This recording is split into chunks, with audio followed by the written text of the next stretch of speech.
Hello, hello. খেলাঘরে আপনাদের আবারও স্বাগত। আজকে আমি যে রেসিপিটি আপনাদের সাথে শেয়ার করব সেটি হলো একটি চিংড়ি মাছের রেসিপি। তো চলুন দেখা যাক কী কী ব্যবহার করছি।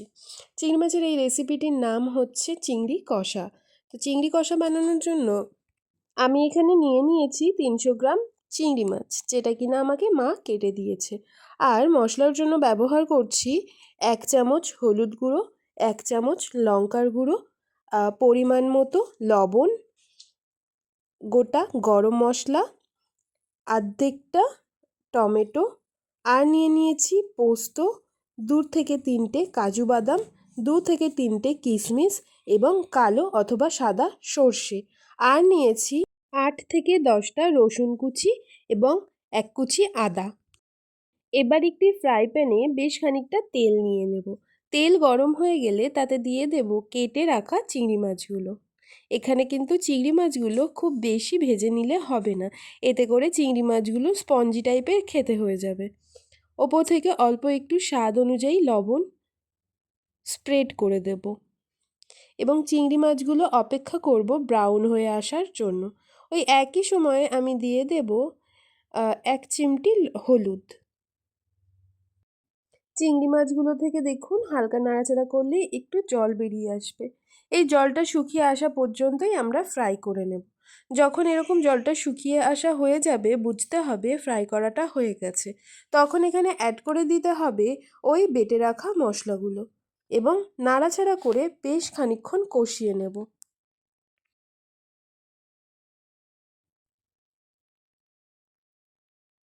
এই সময় কিন্তু গ্যাসের ফ্লেমটা একটু লো রাখতে হবে, না হলে রান্নাটা পুড়ে যেতে পারে।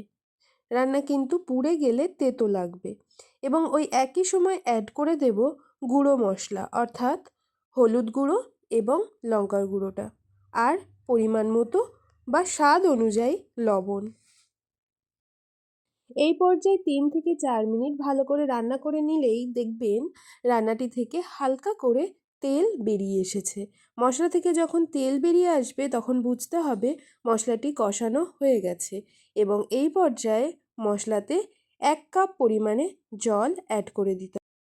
জল অ্যাড করা হয়ে গেলে হাই ফ্লেমে এটিকে ফুটতে দিতে হবে 3 থেকে 4 মিনিট এবং ওই একই সময়ে দিয়ে দিতে হবে চিড়ে রাখা কাঁচা লঙ্কাগুলি। আমি যে লাল লঙ্কার গুঁড়ো ব্যবহার করেছি সেটি কিন্তু কেবলমাত্র কালারের জন্য, ওটা কিন্তু সম্পূর্ণ অপশনাল, আপনারা ব্যবহার করতেও পারেন না করতেও পারেন।